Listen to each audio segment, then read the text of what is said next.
새정치민주연합 신계륜 의원 입법 로비 혐의로 기소돼 재판을 받고 있는데요. 재판 과정에서 나온 국회 대책비 발언이 논란이 되고 있습니다. 신 의원이 캐나다로 유학 간 아들에게 매달 200~300만 원씩 보냈는데 검찰은 이 돈이 김민성 서울종합예술실용학교 이사장에게서 나온 뇌물이 아니냐고 물었습니다. 그러자 신 의원은 국회 환경노동위원장을 하면서 받은 국회 대책비를 현금화해서 갖고 있다가 개인 돈과 합쳐서 보낸 것이라고 답했습니다. 얼마 전 홍준표 경남지사도 경선 자금 1억 2천만 원의 출처에 대해 의문이 일자 국회 대책비를 아내가 모아서 준 것이라고 해명해 논란이 됐었죠. 들어보시죠. 국회 원내대표 때 원내대표는 국회 대책비가 나옵니다. 운영위원장을 겸임합니다. 국회 운영비가 별도로 나옵니다. 내 활동비 중에서 남은 돈은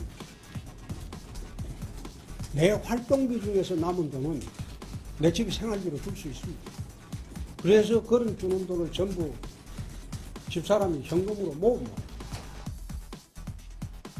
네, 대체 국회 대책비가 뭐길래 아내한테 생활비로도 주고 또 아들 유학비로도 쓰는 걸까요? 정확히 국회 대책비라는 항목은 예산에 없습니다. 다만 각 예산 항목 내에 특수활동비라는 세목으로 구석구석에 편성돼 있는 겁니다. 국회 특수활동비는 국회의장과 부의장, 여야 원내대표, 또 18개 상임위원회와 각종 특별위원회 활동 등을 지원합니다. 이렇게 사용되는 국회 특수활동비는 연간 80억 원에서 90억 원 정도라고 합니다.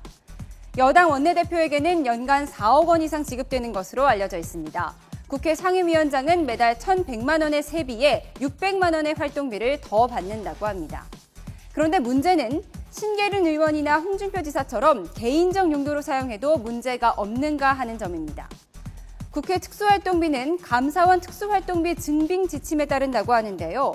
감사원의 지침을 보면요. 특수활동비는 수령자가 서명만 하면 사용처를 보고하지 않아도 되고 또 영수증 없이도 사용할 수 있어서 마치 개인 돈처럼 관행적으로 사용해온 겁니다. 눈먼 돈, 또 쌈짓돈이라고까지 불리고 있습니다. 분명히 국민들의 혈세인데 쉽게 납득이 되지 않죠. 특수활동비를 어디에 쓰느냐, 정책 개발을 한다든지 의원 외교한다든지 의원 연구활동을 지원하든지 이런 데 쓰인다고 하는데 얘기만 들어보면은 필요성이 있어 보이죠. 문제는 그러면 이 예산이 적게 책정된 건가 많이 책정된 건가 확인할 방법이 없습니다. 아까 말씀하신 네, 지난 2013년 이동흡 헌법재판소장 후보자가 헌법재판관 재직 당시 특정 업무 경비를 부적절하게 사용했다는 이유로 낙마는 물론 고발까지 당했는데요. 당시 인사청문회에서 이 후보자에게 특정 업무 경비를 어디다 썼느냐고 질타했던 여야 의원들의 모습이 떠오르죠. 뭔가 되짚어볼 필요가 있을 것 같습니다.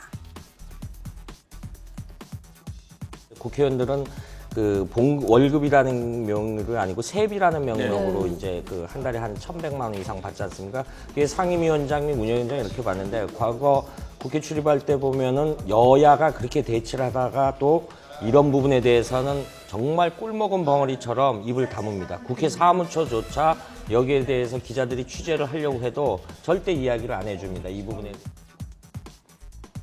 올해도 국회 특수활동비로 84억 원이 국회 예산으로 책정됐습니다. 특수활동비를 포함해서 국회의원들의 예산 낭비를 지적하는 목소리는 높지만 국회 특수활동비 폐지 법안은 3년째 계류 중입니다.